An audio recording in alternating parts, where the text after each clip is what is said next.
ادھر جڑا والا میں دیکھیں کسی بدبخت کو تیار کیا گیا، قرآن مجید کی توہین کی اس نے، پھر ہمارے لوگ چڑھ دوڑے جیسا کہ وہ انڈیا کو فتح کرنے جا رہے ہیں، عبادت گاہوں کو، عیسائیوں کی عبادت گاہوں کو مسمار کیا، ان کے گھروں کو مسمار کیا، ان کو اذیت ناک انہوں نے جو راتیں گزاری، وہ پہلیوں میں جا کر راتیں گزاری انہوں نے، اتنا ظلم ہے۔ ایک عمل خود ہمارے لوگ اس ملک میں تخلیق کیا جاتا ہے اور پھر رد عمل بھی تخلیق کیا جاتا ہے۔ یہاں پہ عمل اور رد عمل نیچرل نہیں ہے، یاد رکھیے، یہاں پر عمل بھی جو ہے اس کے پیچھے کچھ ہاتھ ہوتے ہیں، رد عمل کے پیچھے بھی کچھ ہاتھ ہوتے ہیں۔ اس کو آخر کیا پڑی تھی کہ قرآن مجید کے اوراق کی توہین کی اس نے؟ دو افراد ہیں قرآن مجید کے اوراق کی توہین کرتے ہیں، اور اس کے بعد ایک موب آتا ہے، وہ کئی کلیساؤں کو جو ہے وہ نظر آتش کر دیتا ہے۔ کیا رسول اللہ کی یہ تعلیمات ہیں؟ اگر کوئی بدبختی کر رہا ہے تو اس رسپانس میں ہمیں بھی بدبختی کرنی چاہیے۔ مجھ سے کئی لوگوں نے جو ہے وہ سوال کیا پاکستان سے فون کر کے، میسج کر کے، کیا یہ جو تحریف شدہ کتاب ہے بائبل اور انجیل، اس کی بھی عزت و توقیر جو ہے وہ واجب ہے؟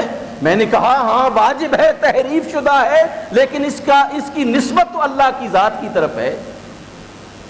کہا یہ اللہ کی کتاب کہلاتی ہے، رسول اللہ نے بھی اس کو اللہ کی کتاب قرار دیا ہے، اس کی نسبت اللہ کی ذات کی طرف ہے، اور وہ جن چیزوں کو آپ جلا رہے ہیں وہاں پر وہ عبادت کس کی کرتے ہیں؟ اللہ کی عبادت کرتے ہیں۔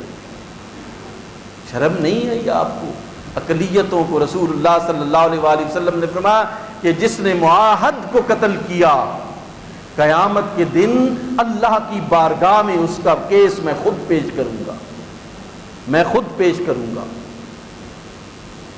لوگ تباہی کی طرف، بین المذاہب تباہی کا شکار ہے اس ملک میں، بین المسالک تباہی کا شکار ہے، اس لیے کہ اللہ کی نصرت نہیں آ رہی، اللہ کی مدد ہمارے پاس نہیں آ رہی۔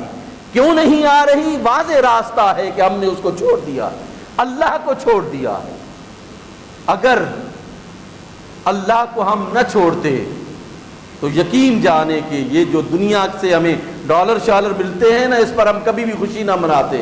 یہ باعث شرم ہے، کسی سے اگر کوئی قرضہ یا امداد ملتی ہے تو یہ باعث شرم ہے، یہ خوشی کا باعث نہیں ہے۔ ہمیں شرم آنی چاہیے کہ بحیثیت مسلمان اللہ نے ہمیں کیا فرمایا ہے کہ تم میری طرف ہی جھکے رہو، میرے علاوہ کسی کو نہیں جھکنا، میرے علاوہ کسی کے سامنے سرنگو نہیں ہونا، اور اس زمین پر تم نے امن اور سکون کو بحال رکھنا ہے۔ یہ وطن عزیز، یہ پاک سرزمین ہمیں اسلامی نظام حیات کے لیے عطا کی گئی، مسلمانوں کے جو متحدہ ہندوستان میں مسائل تھے ان مسائل کو ختم کرنے کے لیے حاصل کی گئی۔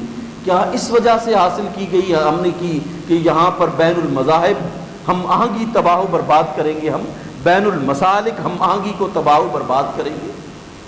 ہمیں بحیثیت قوم جو ہے، بحیثیت امت مصطفیٰ، ہمیں شرم آتی ہے کہ جس نبی نے عیسائیوں کو 1 ماہ تک اپنی مسجد میں ٹھہرائے رکھا، ان کو اپنی میزبانی کا شرف عطا کیا، اور ان کو کہا کہ یہ میری عبادت گاہ ہے، یہ میری مسجد ہے، اگر چاہو تو تم میری اس عبادت گاہ میں بھی اپنی عبادت کے جو ہے وہ کام بجا لا سکتے ہو، اپنی عبادت کر سکتے ہو۔ ان کے ساتھ کیا کیا جا رہا ہے؟ اور سب کچھ اسلام کے نام پر ہو رہا ہے، سب کچھ دین کے نام پر ہو رہا ہے، سب کچھ عشق رسول کے نام پر ہو رہا ہے۔ کیا رسول اللہ کی یہ تعلیمات ہے؟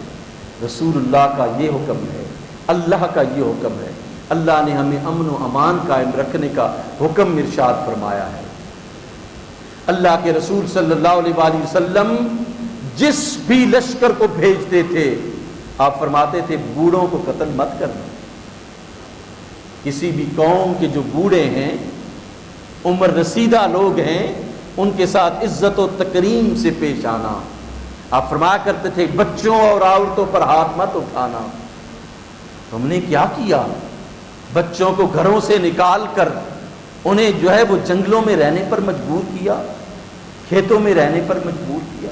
اللہ کے رسول صلی اللہ علیہ وآلہ وسلم اپنے لشکر جرار کو حکم دیا کرتے تھے کہ عبادت گاہوں کا خیال رکھنا، جن پر تم حملہ کرنے جا رہے ہو ان کی عبادتوں کو کبھی بھی، عبادت گاہوں کو کبھی بھی نقصان جو ہے وہ نہیں پہنچنا چاہیے.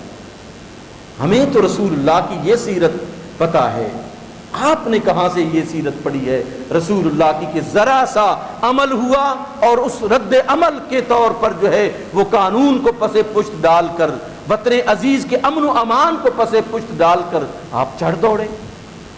آپ اس کو عشق رسول کہتے ہیں، آپ اس کو محبت رسول کہتے ہیں. اگر رسول اللہ صلی اللہ علیہ وآلہ وسلم ہوتے تو کیا کرتے؟ سوچا ہے کبھی؟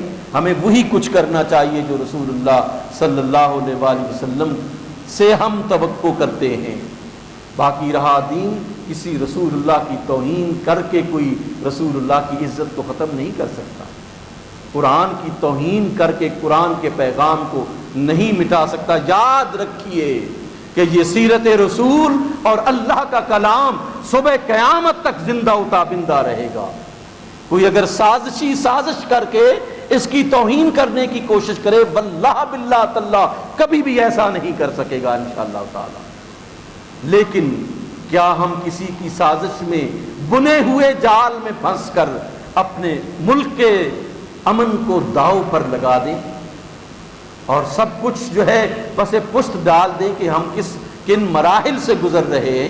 ہم سب کو سوچنا چاہیے. آپ کے عزیز و اقارب جو جوان ہیں ان کو آپ خوب ضرور بتائیے کہ یہ اللہ کا یہ دین نہیں ہے.